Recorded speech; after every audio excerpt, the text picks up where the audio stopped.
حدیثیں لکھنے بیٹھا. پہلی مرتبہ اس موقع پہ میں نے وہ حدیث پڑھی، اتفاق سے اس سے پہلے میری نظر سے نہیں گزری تھی. موسیٰ علیہ السلام کی روایت ہے، اس میں سب سے بڑا گناہ کیا ہے؟ سب سے بڑا ہم سمجھتے ہیں کسی کو قتل کر دینا، غیبت کر دینا، زنا کر لینا، شراب پی لینا ہے، ہم تو اس کو سمجھتے ہیں. اس حدیث میں تھا سب سے بڑا گناہ یہ ہے ماں باپ بلائیں اور میں کہہ دوں میرے پاس ٹائم نہیں ہے. یہ سب سے بڑا گناہ. اور ہم نے یہ کتنی بار کیا ہوگا؟ ہم تو آرڈر چلاتے، ماں کو کہہ دیں گے صبح اتنے بجے مجھے ناشتہ چاہیے، میرے کپڑے چاہیے، میرے دوست آ رہے ہیں، یہ پکنا چاہیے. ماں یہ نوکر ہے. اگر باپ آپ کی کو کرے تو آپ کہتے تو نے کیا کیا؟ تیرے باپ نے بھی تو تیرے ساتھ کیا تھا. یوں آگے بات کرتے. یہ گھروں میں خرابیاں اسی لیے آئی ہیں کہ تربیت، پہلے جوائنٹ فیملی گھر مل کے رہتے تھے، دادا دادی نانا نانی سکھاتے تھے. اب الگ رہنا سکھانے والا ہو گیا ٹی وی کیبل. کیا سیکھو گے؟ ماں باپ جیسی کوئی نعمت اگر ناراض کیا ہے تو کبھی کامیاب نہیں ہوو گے. اکثر لوگ آتے ہیں مولانا صاحب بندش ہو گئی، کاروبار نہیں چل رہا. میں کہا جاؤ ماں باپ کو راضی کرو، اور جن کے ماں باپ دعائیں کرنے والے ہوں وہ کبھی پیچھے نہیں رہتے. وہ کبھی پیچھے، اگر ان کو ناراض کیا ان کو نیکی کر کے ان کو راضی کرو، دیکھو کاروبار چمک اٹھے گا. لیکن آپ ان کو ناراض کر کے سمجھ رہے ہو نہیں میں نے صحیح کیا تھا، پھر کچھ ملنے والا نہیں. حضور صلی اللہ علیہ وسلم کا ارشاد بیہقی شریف میں حدیث موجود، فرمایا میں عشاء کی نماز پڑھ رہا ہوتا، میری ماں میرا نام لے کر بلاتی، میں نماز چھوڑ کر ماں کے پاس جاتا. کتنا بڑا پیغام میرے آپ کے لیے. موسیٰ علیہ السلام مزاج میں تیزی تھی، اونچی بول لیتے تھے. جب جاتے تھے کوہ طور پر کلام کرنے، ماں پیچھے مصلی بچھا لیتی تھی. یا اللہ میرے موسیٰ کے مزاج میں تیزی ہے، بات کرتے ہوئے آواز اونچی ہو جائے تو معاف کر دینا.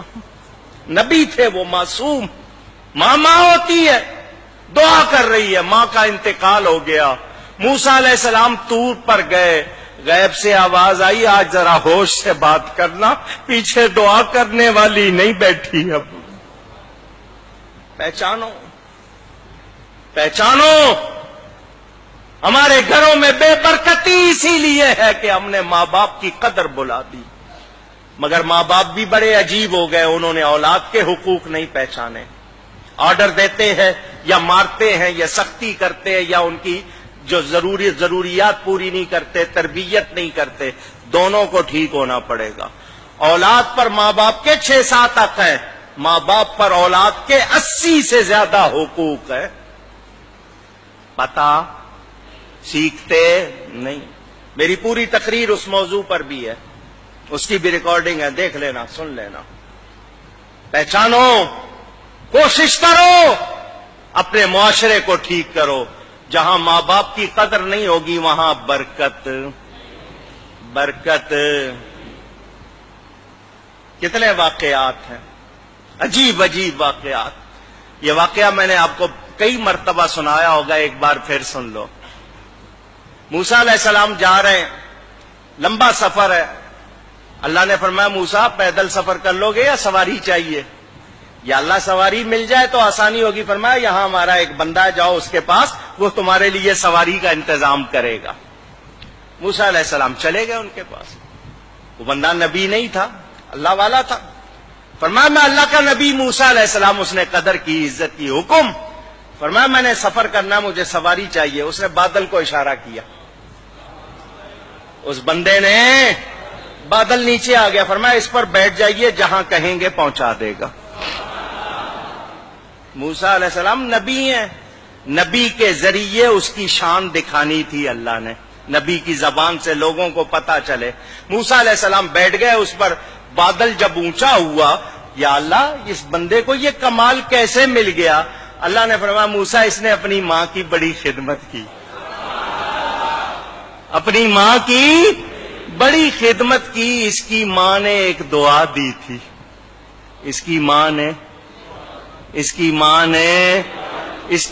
کہا تھا یا اللہ میرے بیٹے نے میری کوئی بات نہیں ٹالی، تو اس کی نہ ٹالنا، اس نے میری کوئی بات کبھی ٹالی نہیں، تو اس کی نہ ٹالنا، بس ہم اس کی ماں کی دعا کی وجہ سے اس کی ہر بات کو پورا کر دیتے۔ اندازہ کرو، ماں باپ کی قدر پہچانو، اگر وہ وفات پا گئے ان کے لیے نیکی کرو، ہر دعا میں ان کے لیے نیکی کرو، جو صدقہ دو ان کی طرف سے دو، تمہیں بھی ثواب ملے گا، تمہارا ثواب کہیں نہیں جائے گا، ان کی روح خوش ہو جائے گی۔